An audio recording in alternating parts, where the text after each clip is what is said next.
ये मशाल यात्रा अभी 10 अगस्त से शुरू हुआ नागपुर से। मक्का का है महापुरी महाव्यय बोध गया, उसमें कमेटी में सिर्फ 4 ही बोध है। ये आंदोलन अभी के लिए 134 साल हो चुका है।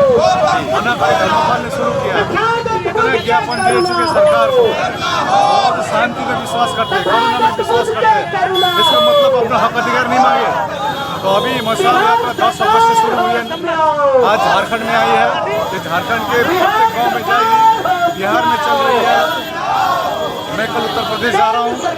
कोई जब तक महाव्यय में पूर्ण रूप से कमेटी में 9 में से 9 मेंबर होना है, सिर्फ 4 बौद्ध होने से नहीं होगा। और जो कानून है बीटी एक्ट 1949 संविधान से पूर्व कानून को निरस्त किया है, ये मांगे। सभी जिला में जा रहे हैं, वहाँ आपको सफलता प्राप्त हो रही है? देखिएगा आने वाले दिनों में। और जो एकता बन रही है बहुजन की, यही सफलता है। बाबा सबके सपना जल्दी पूरा होगा। जो कमेटी का डिमांड हो रहा है, क्या पूरा देश भर के सभी राज्यों से आप इसमें सदस्य बनाएंगे या फिर सिर्फ बिहार के? पूरे देश से है, 4 है, लेकिन हम चाहते हैं पूरी कमेटी में बोर्ड। आप बताइए मुसलमान को मस्जिद में कौन है, चर्च में कौन है, हिंदू के मंदिर में कौन है? तो बौद्ध के बिहार में कौन होना चाहिए? बुद्धिस्ट। तो हम तो दूसरे का हक अधिकार नहीं मांगे। ये संगठन के जरिए आंदोलन किया जा रहा है? ये पूरे भारत के तमाम संगठन है। आप किस संगठन से हैं? मैं all India Buddhist forum and all Buddhist organisation का नेशनल जनरल सेक्रेटरी। जिंदाबाद।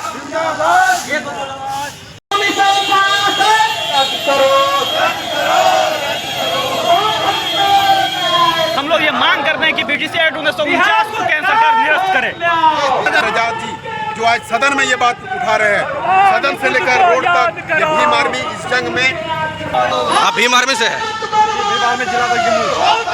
भीम आर्मी के चीफ भाई चंद्रशेखर जी का क्या ये लिखित रूप से इस आंदोलन का सपोर्ट है या मौखिक रूप से? बिल्कुल, जब से आंदोलन हमारे बोध बिहार में स्टार्ट हुआ है, तब से भीम आर्मी से आजाद पार्टी आंदोलन का समर्थन कर रहे हैं।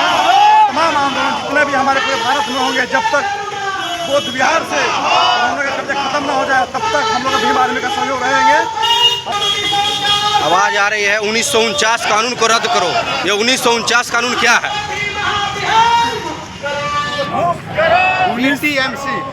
बीटीएमसी मतलब बोध गया टेम्पल मैनेजमेंट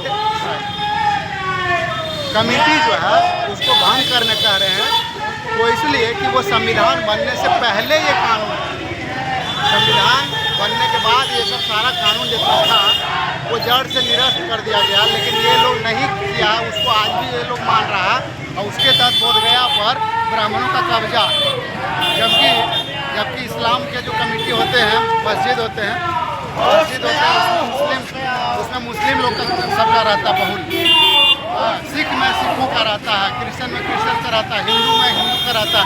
तो बौद्ध धर्म जो है इसमें बौद्धिस्टों का रहना चाहिए सबको मेंबर, पर एक भी बौद्धिस्ट है, बाकी सब ब्राह्मण है और उसी का है, इसलिए वो शोषण कर रहा है। हम लोग चाहते हैं उसको खाली करें। 1949 कानून अगर यदि बिहार सरकार नहीं रद्द करती है तो आप लोगों का अगला कदम क्या होगा?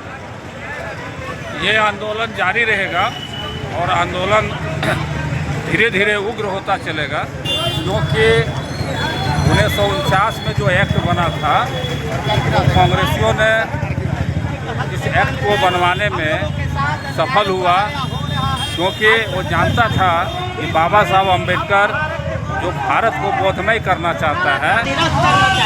क्यों? इसलिए कि 26 जनवरी 1950 के बाद यह लोकतंत्र लागू हुआ और बाबा साहब डॉक्टर अम्बेडकर ने 13 में साफ शब्दों में कहा कि 26 जनवरी 1950 के पूर्व जितने भी गैर कानूनी हैं वह निरस्त पर शून्य समान वैल्यू दिया जाएगा। जिस तरह से पहला, दूसरा है जिस तरह से मुस्लिम का मस्जिद चलाने के लिए मुस्लिम होते हैं, क्रिश्चियन का चर्च चलाने के लिए क्रिश्चियन होते हैं, और ये सिखों को चलाने के लिए सिख होते हैं, उसी तरह से ब्राह्मण धर्म यानी हिंदू धर्म के लिए कमेटी में हिंदू होते हैं। तो बौद्धों के साथ अन्याय क्यों? जो कि वहाँ आज भी 75 साल के बाद भी लोकतंत्र नहीं राजतंत्र है।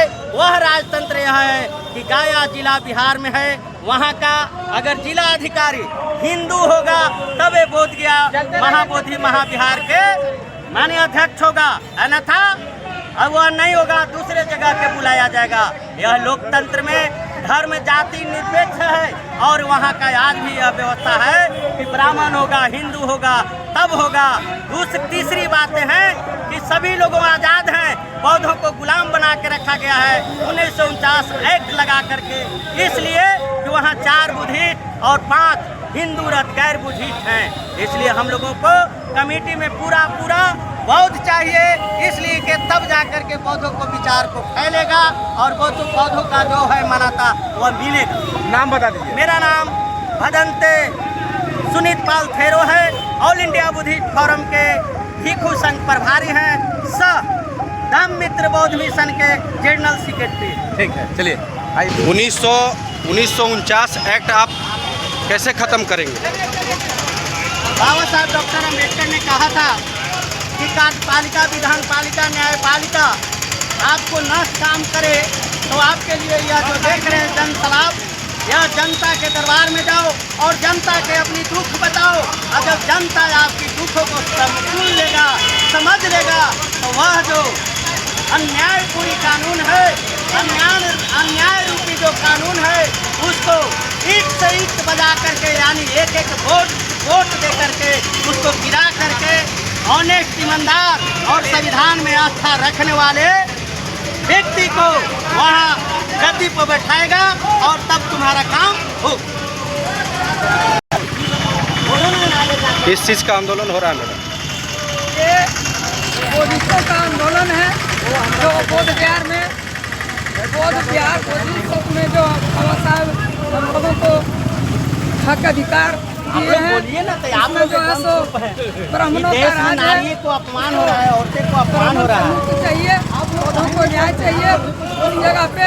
ये आगे चला ना भंते जी, आगे ऑटो भी चलिए, ऑटो भी बढ़ेगा तो आगे बढ़िए, आगे न्याय की बात होगी वहाँ पे। अरे आगे चलिए। रूढ़िवाद फैला हुआ है, ये रूढ़िवाद और पाखंड को रोकने के लिए हम लोग आंदोलन कर रहे हैं और सरकार नहीं मानती है तो हम लोग सड़कों पर और जन आक्रोश होगा और अपना हक अधिकार लेके जाएंगे। किस संगठन से है, किस पद पे?